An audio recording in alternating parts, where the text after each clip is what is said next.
Good morning, good afternoon, good evening, wherever you're watching this. I am the CHALL, and today, Chall Chats Doncaster Rovers. We are here with the DRFC daily reports, specifically around the Carabao Cup.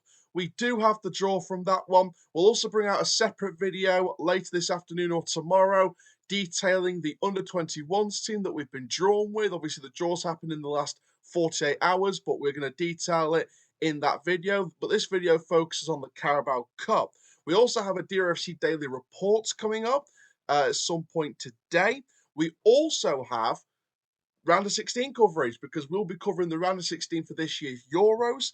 This is the start of our rebranded international coverage. You may have seen on social media some of the schedule kind of graphics that we've been detailing.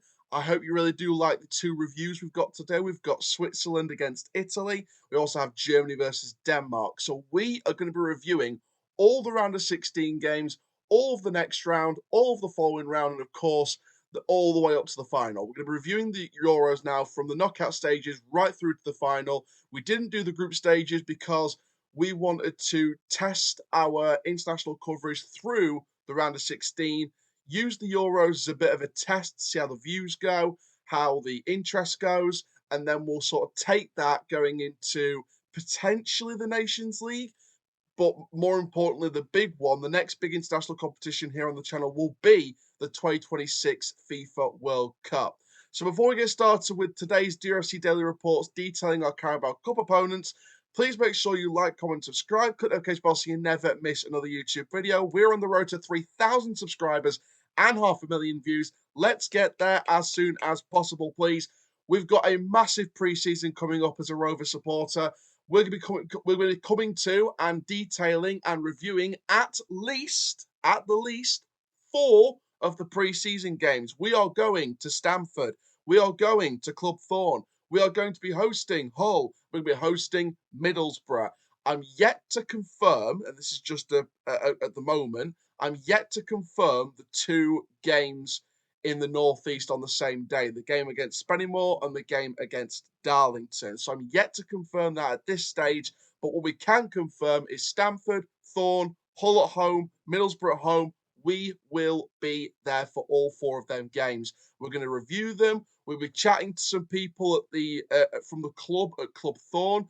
I am going to get in contact with Stamford as well, see what we can do there. We're going to try and do as much coverage as we can. The videos won't be like they were last season. They're going to be very, very detailed. They're going to be very, very docu-based, if you know what I mean. Like you see on BBC Sport when they do their features, when you see Sky Sports do their features. We're going to kind of do it like that. That's how we're going to look at doing it this season. There's a bit of a test format going into the campaign. So I do hope you appreciate the change in style. I do hope you appreciate what's going to be coming up on the channel this year because we've got plenty of ideas coming up. And for now, ladies and gentlemen, boys and girls, let's get into our Carabao Cup opponents, who are Salford City.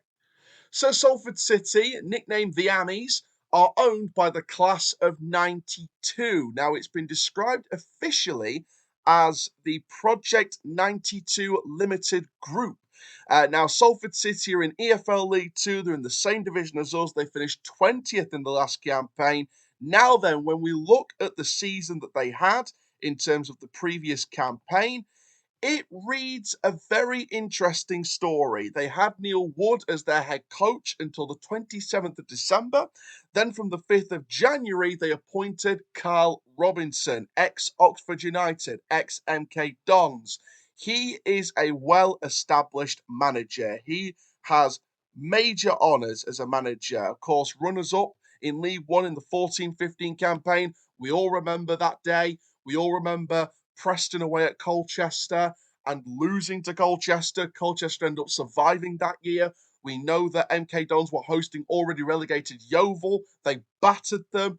They finished runners-up. They got automatic promotion when they were in a spot below Preston. They were 3rd at the time. They could have been automatically promoted. I believe they were actually, in fact, no, I think they were actually 2nd at the time. So, in fact, they might have been either ahead of Preston or below Preston at the start of the day. And they finished up 2nd place. Of course, he won Manager of the Month in 2011, 2015, January and April, as well as August 2011. So 3 times for MK Dons and as an individual. Sorry, not really just for MK Dons, but for his other club as well. Of course, August 2011. With MK Dons as well. So obviously, this guy is a well-established manager. Of course, he was head coach at Charlton as well back in the day. Of course, he departed by mutual consent back in March 2018. Of course, Charlton were under a very poisoned chalice, I think it's fair to say at that point. So he spent about 6 years at MK Dons, spent a couple of years at Charlton, spent a few years at Oxford United, of course, getting them close to promotion. Of course, became Salford's head coach at the start of 2024. So give it till the start of January next year, and it will be a year in charge for Carl Robinson. Now, like I said, Salford City's 2023-24 campaign does read like a book, and this is why, not just for the managerial appointments, but when you look at their season, Salford were, I think at the start of the year, predicted to be one of the kind of teams up there in terms of potential playoff candidates again, but the season didn't get off to the greatest of starts, and it got to a point where Neil Wood just couldn't stay in the job. Carl Robinson came in, improved the form book. 20th, do you call it respectable? Maybe not, but at least they survived because they very easily could have been dragged into that relegation battle under the current Neil Wood kind of stewardship at the time. So Salford really did need to make a change, and Carl Robinson's the right change. And when you look at Salford going into this upcoming campaign in terms of the business they've done already, they've moved quite a few people out. Elliot Watt's gone to Burton Albion. That's a great move under the new takeover at Burton, which, by the way, they're doing wonders with. Matt Smith has left the club. Stevie Mallon's left the club. Adrian Mariappa's gone to Wealdstone. Connor McLennan's left. And of course, Jarvan Pedro and Joel Torrance have left as well. But the main ones there are Watt, Mallon, Mariappa, and Matt Smith for me. They're the main four that have left the club. However, Salford have done some business. They've brought Dan Chesters in on a permanent free deal from West Ham, and they've also spent an undisclosed fee to bring in Cole Stockton from Burton Albion. So this is two great signings. Stockton, in my opinion, will replace Matt Smith. And for me, you're going to get Chesters replacing McLennan in that squad. We know that Dan Chesters was on loan at Salford, made 13 appearances during the 2024 season. Obviously, like I said, he would be released at the end of the season from West Ham, but he joined Salford for the remainder of the campaign back in February. He is a good player. He's a live wire of a player.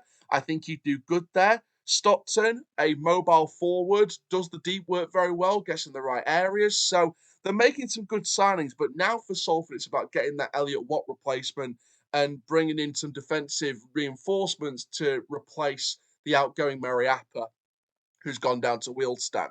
So Salford right now are in an interesting position. And I think that, going to Moor Lane, which, by the way, historic stadium, obviously it was the venue. Of course, Salford moved into Moor Lane in 1978.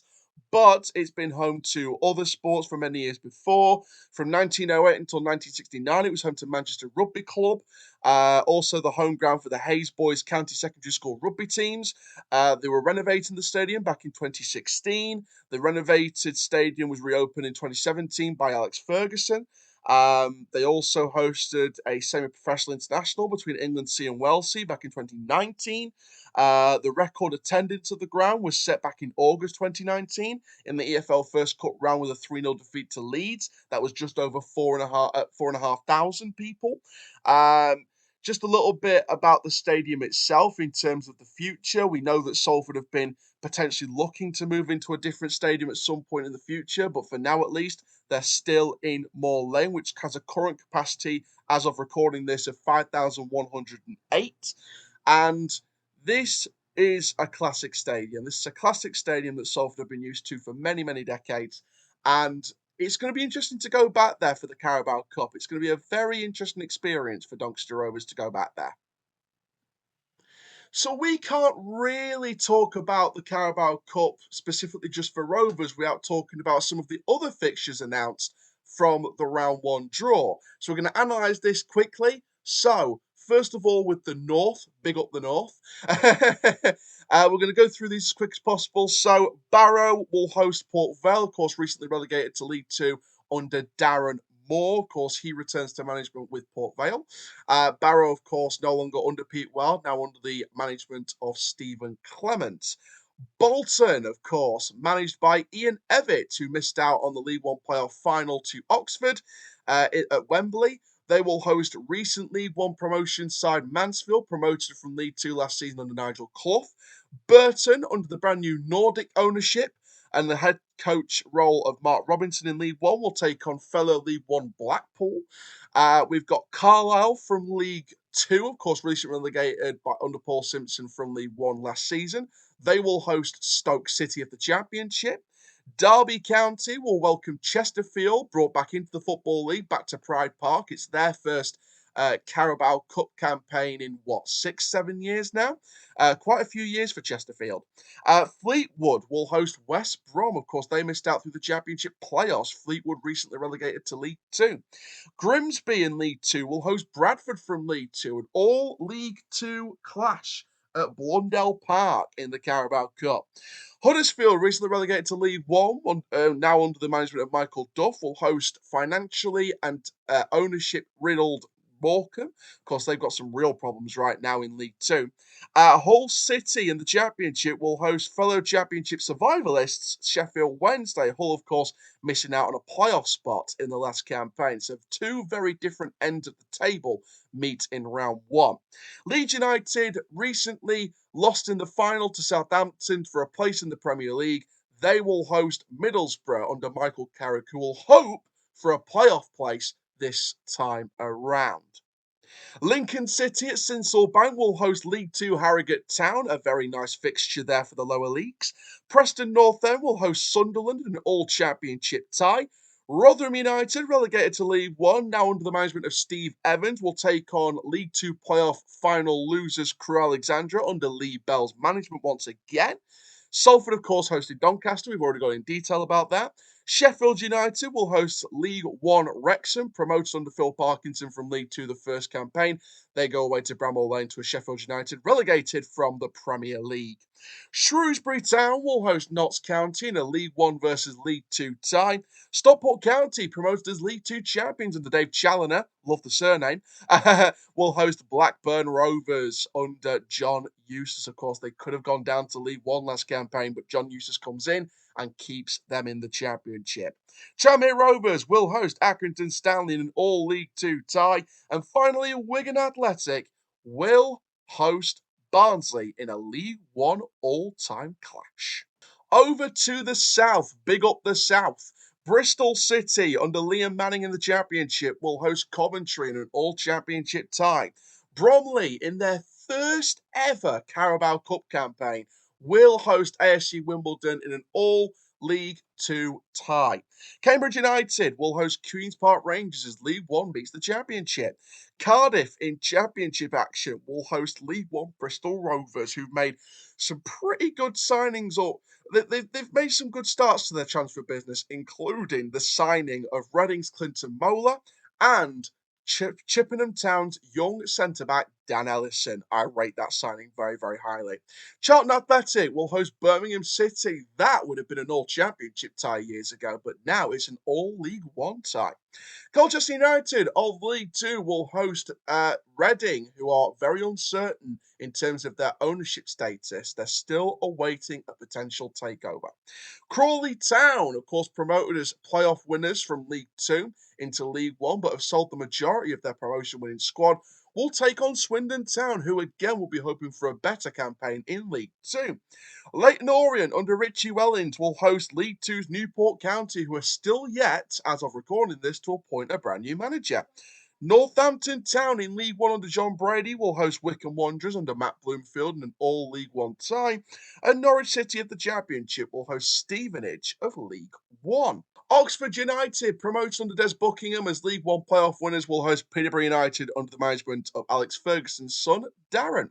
Plymouth Argyle, managed by United and Everton legend Wayne Rooney, will take on Cheltenham Town, relegated to League Two from League One the previous campaign and losing their manager to Barnsley, Darrell Clark, but of course have appointed Michael Flynn in his place.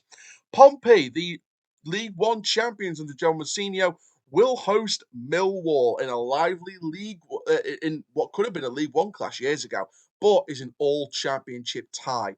Now, Swansea City will host Gillingham in a Championship versus League Two clash. Now, we also have Walsall hosting Exeter when League Two hosts League One.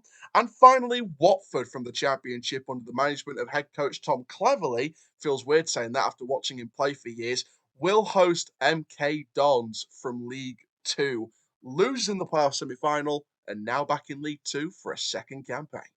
So those are your Carabao Cup ties. Now then, what do I think of our opponents, Salford City? I think this is going to be interesting. For me, I feel like this could be a very interesting tie. I think that Salford do have some good players in that squad. I think Chester's coming in is great for them. I think Stockton's got a lot to offer at that level, 100 million percent. I thought he did well at Barrow. I thought he did fantastic at Morecambe back in the day. So I think that Stockton could be a real threat up front. I think just because Matt Smith isn't there anymore doesn't mean us as Rovers fans should sigh at that with a sigh of relief. I think Stockton's just as much of a threat. So it's going to be interesting. I think it's going to be really interesting to see what happens there. I think it's going to be a very good clash. I think going to Moor Lane will be very interesting. I think that going to Moor Lane will provide an interesting opposition. And I do believe in the power of positivity, and I really hope we'll get through it. I think we could have got worse. We could have got better. So I think it's a middle of the road. I think it's one of those middle of the road things where we could have got better in terms of easier opponents on paper, but I think we could have got a hell of a lot worse. So I think that am I confident of trying to get through round one? Of course I am. We have to be confident, but I'm not going to take Salford for granted because I know they can punish us in more ways than one. So Salford right now is a pretty middle of the road clash. I think it's easy, but it's also difficult.